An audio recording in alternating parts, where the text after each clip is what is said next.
खबर दिन भर में आपका इस्तकबाल है। मैं हूं आपके साथ आपका मेजबान रहीम अहमद खान। नजर डालेंगे देश और दुनिया की तमाम बड़ी खबरों पर। आगाज हेडलाइंस के साथ करेंगे। सुर्खियों को पेश करने में ताउन किया है डॉक्टर ऑर्थो ऑयल के साथ साथ डॉक्टर ऑर्थो कैप्सूल्स साथ लेना ना भूलें। IIT दिल्ली में तालिब इल्म की खुदकुशी का मामला, तुलबा ने जमकर किया एहतजाज। इंतजामिया ने तहकीकात के लिए 5 रुकनी कमेटी कायम की।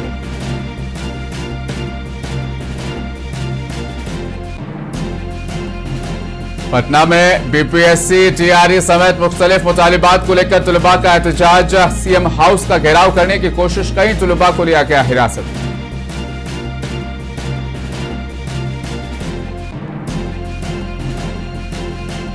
दिल्ली NCR में स्वाइन फ्लू के केसेस में आई तेजी। 20 अगस्त तक 1800 से ज्यादा केस दर्ज। चौकस रहने की अवाम से की गई अपील।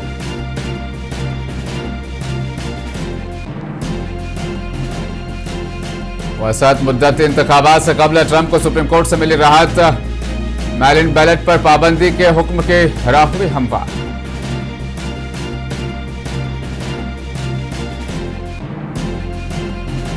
शाम पर अमेरिकी पाबंदियां खत्म। वजीर खारजा अशबानी का सदर ट्रंप से इजहार तशक्कुर, कहा शाम की मईशत को इस्तेहकाम मिलेगा।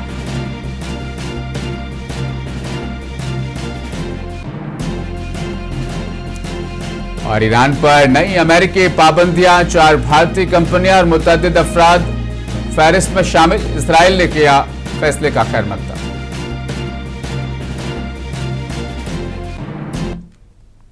और अब खबरें तफसील के साथ। IIT दिल्ली ने 31 साल MSc फिजिक्स के तालिब इल्म की मौत के वाकये की तहकीकात के लिए 5 रुकनी कमेटी कायम कर दी है। तालिब इल्म की मौत हफ्ते के रोज कैंपस के एक इमारत की 6ठी मंजिल से गिरने के बाद हुई थी। वाकये के खिलाफ तुलबा के एहतजाज के बाद इंतजामिया ने कदम उठाया। कमेटी तुलबा और फैकल्टी से बातचीत के साथ इदारे के मौजूदा प्रोटोकॉल का जायजा लेगी और 2 हफ्तों में रिपोर्ट भी पेश करेगी। पुलिस के मुताबिक मौके से कोई खुदकुश नोट नहीं मिला, जबकि तालिब इल्म के मोबाइल फोन और दीगर रिकॉर्ड की जांच की जा रही है।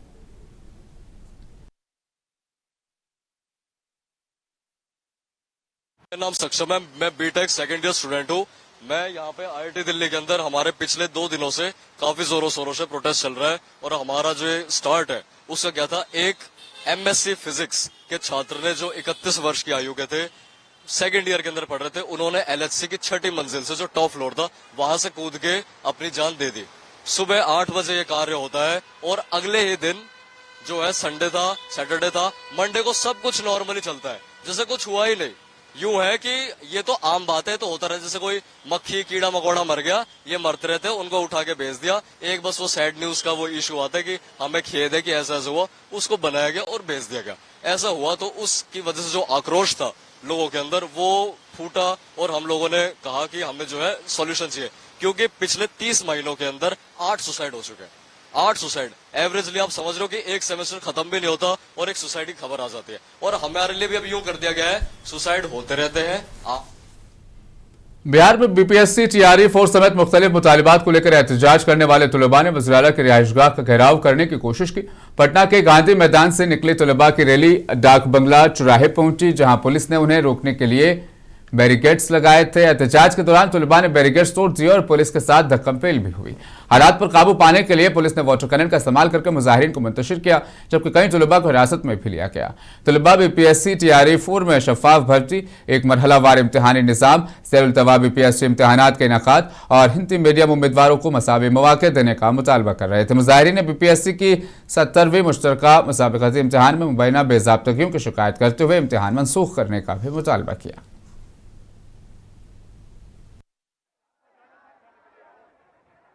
15 सूत्री मांग को लेकर के लगातार 13 अगस्त से गर्दनीबाग धरना स्थल पर टिके हुए हैं।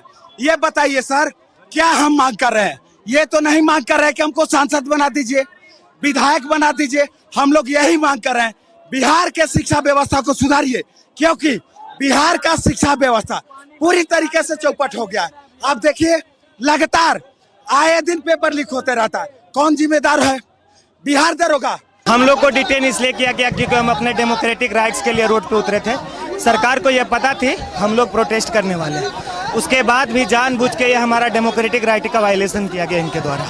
और ये जब तक डेमोक्रेटिक का एक भी पिलर पे अगर खतरा आएगा हम लोग रोड पे मिलेंगे। इससे हमको कोई सरकार का लाठी और सरकार। जनसुराज पार्टी के रुकन असेंबली प्रशांत किशोर ने कहा कि नौजवानों में बेइत्मीनानी बढ़ रही है और हुकूमत के तलबा के जायज मुतालबात को संजीदगी से हुकूमतों को सुनना चाहिए। उन्होंने कहा कि तलबा के मसाइल का हल बातचीत और मुस्बत इक़दाम के जरिए निकाला जाना चाहिए। प्रशांत किशोर ने हुकूमतों पर जोर दिया कि वो नौजवानों की आवाज़ सुने और उनके मुतालिबात बर वक्त कार्रवाई करें।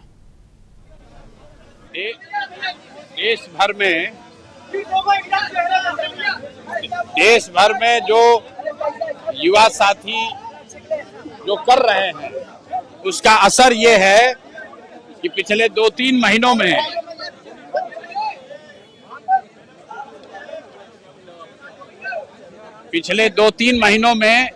आप देश में लोकतंत्र की ताकत को देख रहे हैं। इसी बिहार में पिछले 3-4 वर्षों में जितनी बार कोई प्रदर्शन करने आया हो, चाहे समाज का कोई भी वर्ग हो, सब पर लाठी चली है। आज कम से कम लाठी चलाने से पहले सरकार या प्रशासन 2 बार सोच जरूर रहा है। ये लोकतंत्र की ताकत है और एक तरह से बेहतर बात है। छात्रों के जो जायज मांग हैं उस मांग को सरकार को मानना चाहिए, चाहे वो टीआरई का मामला हो या अन्य जो छात्रों के मामले हैं। छात्रों के इन मामलों को सरकार दबा नहीं सकती है और हमने ये पहले भी कहा है कि जो कुछ भी जंतर मंतर पर हुआ है वो वन ऑफ नहीं है। जो यहाँ पर शिक्षा व्यवस्था पूरे देश में शिक्षा का जो प्राइवेटाइजेशन हुआ है, कोचिंग संस्थाओं के जरिए व्यवसायीकरण हुआ है, उसके माध्यम से जो पेपर लीक हो रहा है और जो बड़े पैमाने पर बेरोजगारी है, इन तीनों 4 चीजों को अगर आप जोड़ेंगे तो युवाओं में एक बहुत बड़ा वर्ग है जो आज की व्यवस्था से खुश नहीं है। और अगर सरकार उनकी बातों पर गंभीरता से ध्यान नहीं करती है, कोर्स करेक्शन नहीं करती है, तो सड़कों पर छात्रों के आंदोलन आपको और आगे देखने को। दिल्ली एनसीआर में स्वाइन फ्लू के केसेस में नुमाया इजाफा देखा जा रहा है, जिसके बाद सेहत हुक्काम और अस्पतालों ने निगरानी और तैयारियों में इजाफा कर दिया। आदाद-ओ-शुमार के मुताबिक दिल्ली में 20 अगस्त तक तकरीबन 1800 केसेस रिपोर्ट हुए हैं, जबकि गुज़श्ता साल इसी मुद्दत में तादाद 229 ही थी। डॉक्टर्स के मुताबिक बच्चे, बुजुर्ग, हामिला ख़वातीन और पहले से बीमारों में ये मुब्तला अफराद शदीद इन्फेक्शन का खतरा इनमें बहुत ज़्यादा बन जाता है।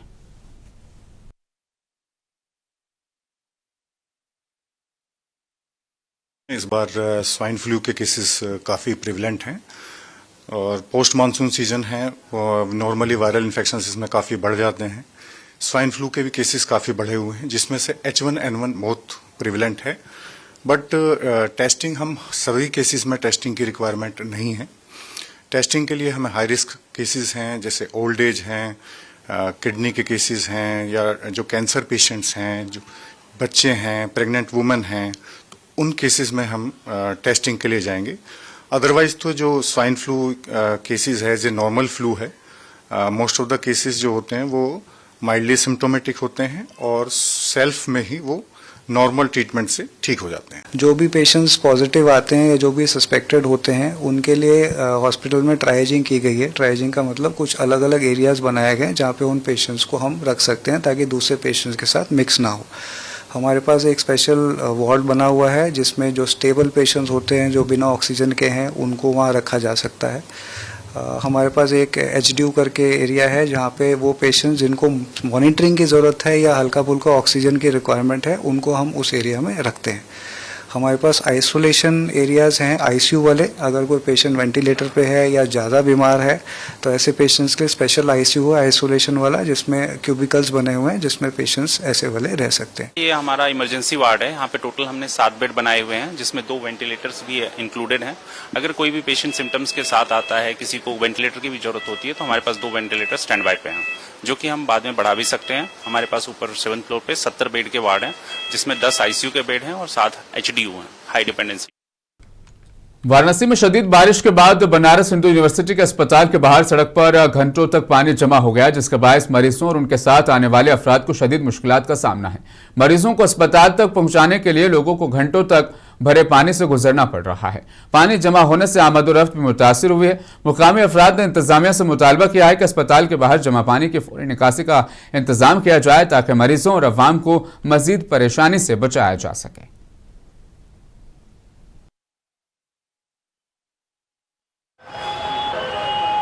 बहुत दिक्कत है। हम मरीज का कोई वाहन नहीं, हम 1.5 किलोमीटर मरीज को टांग के लाए हैं। उसको 1.5 किलोमीटर वहाँ से कैंसर विभाग से पकड़ के यहाँ तक हम 3 लोग पकड़ के लाए हैं। मरीज आपके सामने किस स्थिति में है। सर मेरी मम्मी कैंसर की पेशेंट है, उन्हीं को दिखाने के लिए लाया हूँ, लेकिन सुबह से बारिश की वजह से पूरा भरा पड़ा है। इतने में हम लोग आ रहे हैं जा रहे हैं बार बार, और दिक्कतें बहुत ज़्यादा है सर।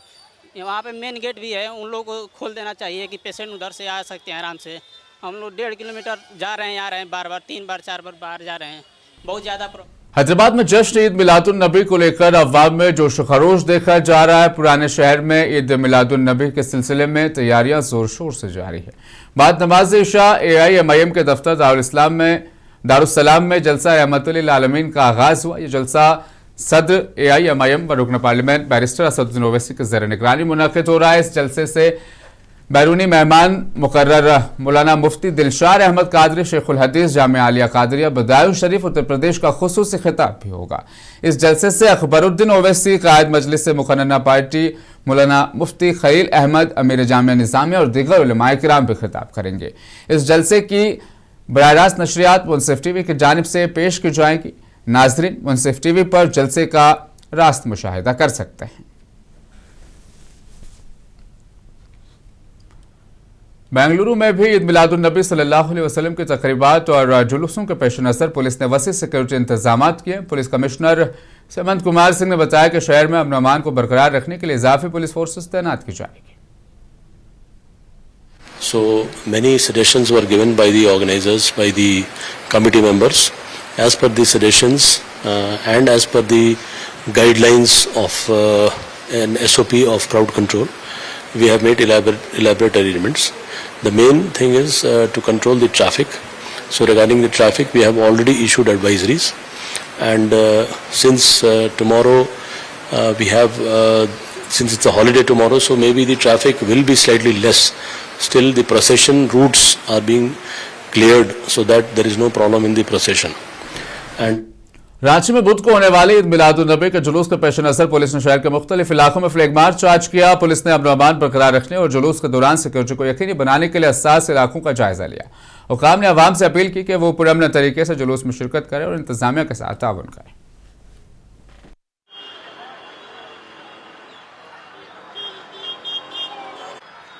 आज जो है फ्लैग मार्च निकाला जा रहा है। कल ईद मिलादुल नबी की जो है आज कल जुलूस निकाला जाएगा। कल मॉर्निंग 9 बजे से ही जुलूस अलग अलग स्थानों पर निकाला जाएगा, जो कि फाइनली रिसालदार बाबा का जो मज़ार है वहाँ पर जो संपन्न होगा। उसके लिए जितने भी भीड़ भाड़ वाले इलाके हैं, जो रूट्स हैं जहाँ पर जुलूस निकाला जाएगा, वहाँ पर फ्लैग मार्च निकाली जा रही है रूट फैमिलियराइजेशन के लिए, साथ ही साथ एक कॉन्फिडेंस इंड्यूस करने के लिए। इसमें कल भी जब जुलूस निकाला जाएगा तो वीडियो कैमरा से नज़र रखी जाएगी और 3000 से ज़्यादा फोर्सेस का जो है इसमें डिप्लॉयमेंट किया गया है। प्रोपोर्शनेटली देखा जा रहा है कि हर साल जो है भीड़ है वो लगातार बढ़ रही है। E20 पेट्रोल की वजह से कई गाड़ियों को नुकसान पहुंच रहा है। आज आप कन्वीनर और अरविंद केजरीवाल ने गोवा के पणजी में मुनक़िदा एक प्रोग्राम में शिरकत की। इस दौरान उन्होंने E20 के मामले पर अवाम से खिताब किया। अरविंद केजरीवाल ने E20 से मुतल्लिक़ खदशात और उसके मुमकिन असरात पर बात करते हुए हुकूमत से अवामी मुफादात को तरजीह देने का भी मुतालबा किया। टाउन हॉल हुआ और इस टाउन हॉल में लोगों ने अपनी समस्याएं रखी। गोवा के लोग बहुत ज़्यादा परेशान हैं E20 से।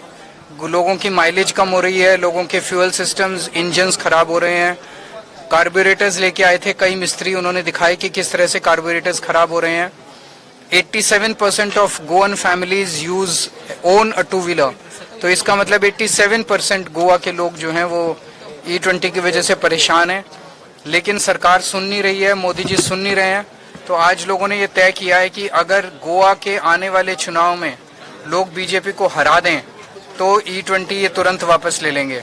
इन लोगों को अहंकार हो गया बहुत ज़्यादा बीजेपी को कि हम जो मर्जी कर लें, जो मर्जी गलत पॉलिसीज जनता पे इम्पोज कर दें, जनता कुछ नहीं करेगी और हम तो चुनाव जीत ही जाएंगे। एक बार इनका अगर चुनाव हारने का सिलसिला चालू हो गया तो फिर इनको अकल ठिकाने आएगी। इनको बेंगलुरु में कर्नाटक के वज़ीर आला डीके शिव कुमार ने वज़रा अरकान असेंबली के साथ अहम इजलास मुनाकिद की। इजलास में खुश्कसाली से मुतासरा इलाकों के लिए राहती इक़दाम, पीने के पानी की फराहमी, मवेशियों के लिए चारे और सयार से मुतल्लिक मसाइल पर तफसीली तबादला ख्याल किया गया। डीके शिव कुमार ने मुतल्लिका हुकाम और अवामी नुमाइंदों को हिदायत दी कि खुश्कसाली से मुतासरा इलाकों में बुनियादी सहूलियात की फराहमी को यकीनी बनाया जाए।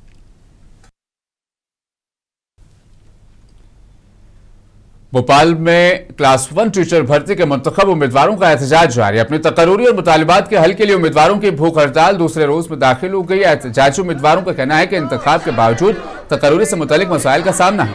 उन्होंने हुकूमत से मुतालबा किया कि मामले पर फौरी तवज्जो देते हुए मुंतखब उम्मीदवारों को तकरूरी दी जाए। उम्मीदवारों ने खबरदार किया कि मुतालिबात पूरे न होने की सूरत में एहतजाज मजीद शिद्दत इख्तियार कर सकता है। सर वर्ग 1 के अभ्यर्थी हैं हम। 2023 में हमने परीक्षा 1 और 2 परीक्षा हमने पास की थी वर्ग 1 की, है ना। प्री निकाला, मेंस निकाला, उसके बाद हमने कई आंदोलन किए, 50-60 आंदोलन राजधानी में आके कर गए। हमने कई जगह जाके नाक रगड़ी। शिक्षा मंत्री हैं, उनसे कई मुलाकातें करी, पर हमें कोई पॉजिटिव रिस्पांस नहीं मिला है। हमें केवल आश्वासन ही आश्वासन दिया गया है। तो अब हम इसके बाद हमारे पास कोई उपाय नहीं था, तो अब हम मरने के अलावा कुछ कर नहीं सकते, इसलिए मैं भूख। कर्नाटक रियासती कानूनी खिदमात अथॉरिटी की टीम ने मिंडिया की जिला जेल का दौरा करते हुए वहां के सूरत हाल का मुआयना किया। टीम ने जेल में कैदियों को फराहम की जाने वाली सहूलियात, कानूनी इमदाद और दीगर इंतजामात का जायजा लिया।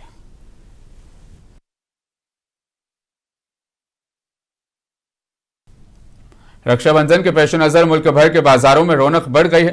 उत्तराखंड के देहरादून में खवातीन बड़ी तादाद में राखियों की खरीदारी कर रही है। दुकानदार ऑनलाइन खरीदारी के बढ़ते रुझान के बायस खुसूसी रियायतें भी दे रहे हैं। ताहम चीनी और दीगर खाम तेल की कीमतों में इजाफे से मिठाइयाँ महंगी हो गई, जिस पर सारिफीन तशवीश का इजहार कर रहे हैं।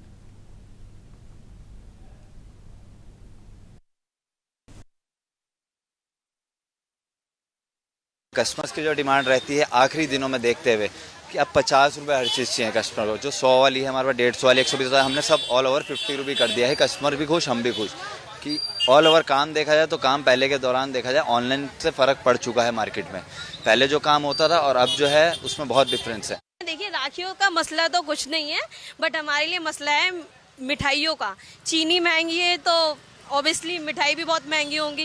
बहनें तो चक्कर खा के बैठी हैं। राखी तो सस्ती होगी। राखी तो ठीक है, राखी तो हर कोई अफोर्ड कर सकता है, पर मिठाई हर कोई नहीं अफोर्ड कर पाएगा ना भैया, इसलिए क्या कर सकते हैं। महंगाई तो वैसे हर चीज़ में ही बढ़ रही है। अब मैं एकदम ये होता है कि लाइक बिजनेस है, अगर कोई फेस्टिवल आ रहा है तो ऑब्वियसली ग्रोथ के लिए और उसके लिए हर चीज़ धीरे धीरे बढ़ती जाती है। मुश्किल है वैसे तो, मतलब जैसे हम लोग हैं तो हम लोग जैसे मिडिल क्लास है, हम लोग अफोर्ड तो कर लेते हैं, लेकिन जैसे गरीब लोग हैं वो नहीं कर पाएंगे।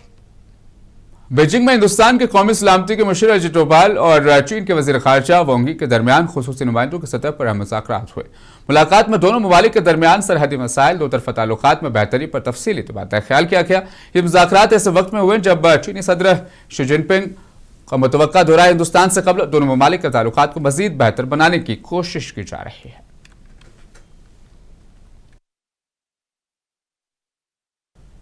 अमेरिकी सुप्रीम कोर्ट ने सदर डोनाल्ड ट्रंप की इंतजामिया को मेल-इन वोटिंग पर नई पाबंदियां आयद करने की राह हमवार कर दी है। फैसला वसत मुद्दत इंतखाबात से चंद माह कबल सामने आया है। ट्रंप ने मार्च में एक एग्जीक्यूटिव ऑर्डर जारी करते हुए वोटर्स की फहरिस्त तैयार करने और मेल-इन बैलेट सिर्फ अहल वोटर्स तक पहुंचाने की हिदायत दी थी। इस फैसले को 30 रियासतों और वाशिंगटन डीसी के डेमोक्रेटिक अहदेदारों ने अदालत में चैलेंज किया था।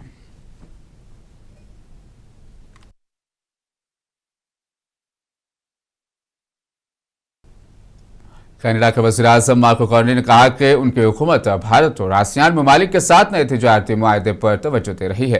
कार्नी के मुताबिक कनाडा अब दुनिया की सबसे ज्यादा मजबूत मईशत बनने की सिमत में आगे बढ़ रहा है और मुख्तलिफ ममालिक के साथ तिजारती ताल्लुकात को मजीद मजबूत किया जा रहा है। उन्होंने कहा कि भारत और जनूबी मशरिक एशियाई ममालिक के साथ तिजारत में तोसीर से कनाडा की मईशत को नई मंडियों तक रसाई मिलेगी। दो तरफा इक्तिसादी ताउन भी मजीद मुस्तहकम होगा। is also fundamental to building a stronger, a more independent, and a more resilient country.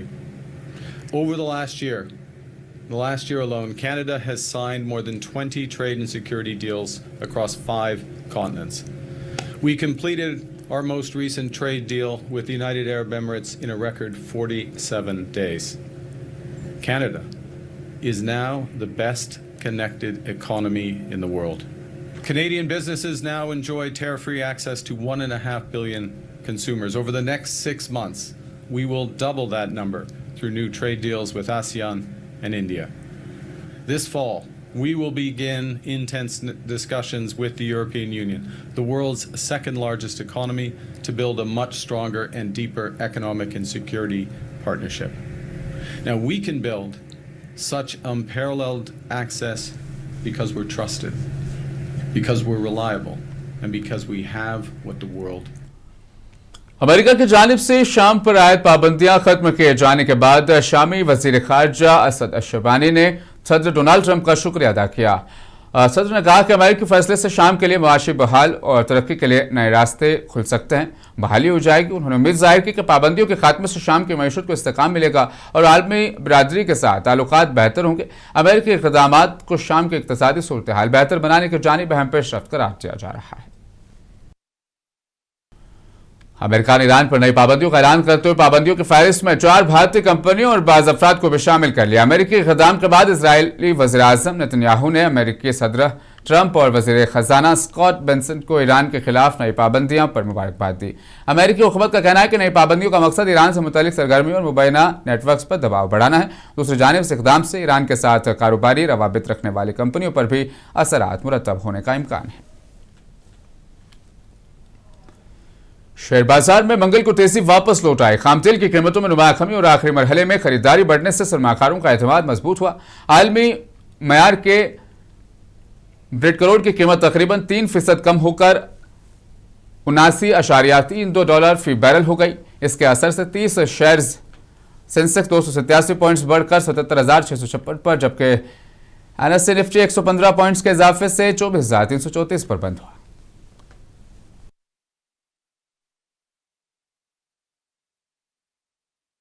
Probably the CAS effect on Nifty is still showing up. This was the first monthly expiry after CAS came into effect. Obviously, this being the monthly expiry, there was also, short covering. The shorts which must have built up over a period of time, they must have been covered today because of the last day of the. खबर दिन भर में आज के लिए फिलहाल इतना ही। दीजिए इजाजत, आप बने रहें मुंसिफ टीवी के साथ।